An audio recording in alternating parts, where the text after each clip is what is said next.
Assalamualaikum warahmatullahi wabarakatuh. Perkenalkan, nama saya Nadine Ducewinata dengan NPM 2351051006 dari Prodi D3 Perpajakan. Di sini saya akan mempresentasikan materi mengenai laporan audit untuk memenuhi tugas mata kuliah Auditing 1. Langsung saja kita ke materinya. Yang pertama, pengertian laporan audit. Laporan audit adalah laporan yang diterbitkan oleh auditor independen setelah menyelesaikan proses audit atas laporan keuangan suatu entitas. Selain itu, laporan audit pada umumnya akan memuat uraian mengenai peran auditor, peran manajemen, ruang lingkup audit, dan opini audit. Untuk membuat laporan audit, para auditor haruslah mengikuti format standar audit yang berlaku secara umum, dengan beberapa pengecualian tergantung pada sifat auditnya. Selanjutnya, fungsi laporan audit. Yang pertama, investor menggunakan laporan audit dan laporan keuangan yang diaudit untuk menilai kinerja keuangan dan posisi keuangan entitas untuk peluang investasi mereka. Yang kedua, badan pemerintah menggunakan laporan audit dan laporan keuangan untuk menilai kelengkapan dan keakuratan laporan pajak. Dan yang ketiga, pemegang saham dan dewan direksi menggunakan laporan audit untuk menilai integritas manajemen dan transparansi laporan keuangan.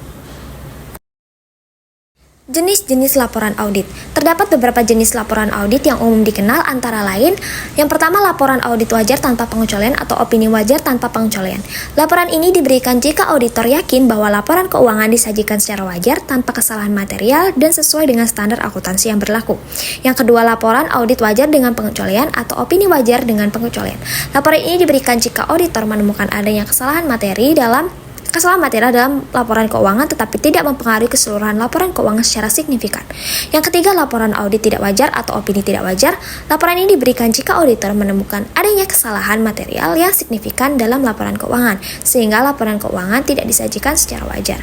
Yang terakhir, laporan audit menolak memberikan opini atau opini tidak diberikan. Laporan ini diberikan jika auditor tidak dapat memperoleh bukti yang cukup untuk memberikan opini atas laporan keuangan. Selanjutnya, tahapan dalam membuat laporan audit. Yang pertama, meminta dokumen keuangan. Kedua, mempersiapkan rencana audit. Ketiga, menjadwalkan rapat terbuka. Keempat, melakukan kerja lapangan di lokasi. Kelima, menyusun laporan. Dan yang terakhir, menyiapkan pertemuan penutupan. Keuntungan menggunakan laporan audit.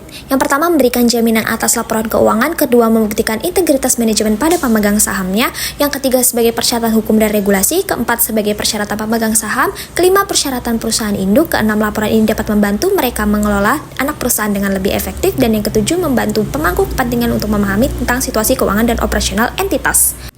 Batasan laporan audit. Yang pertama, ruang lingkup audit mungkin dibatasi oleh manajemen. Kedua, waktu juga menjadi kendala bagi auditor. Ketiga, independensi auditor. Keempat, resiko yang mungkin tidak terdeteksi oleh auditor. Dan yang kelima, kualifikasi dan kompetensi auditor. Kesimpulan yang dapat saya ambil dari materi yang sudah saya paparkan adalah laporan audit merupakan bagian penting dari proses audit. Laporan ini berisi opini auditor mengenai kewajaran laporan keuangan dan memberikan keyakinan kepada para pengguna laporan keuangan mengenai kualitas laporan keuangan tersebut. Sekian presentasi yang dapat saya sampaikan. Mohon maaf bila ada salah kata. Saya akhiri. Wassalamualaikum warahmatullahi wabarakatuh.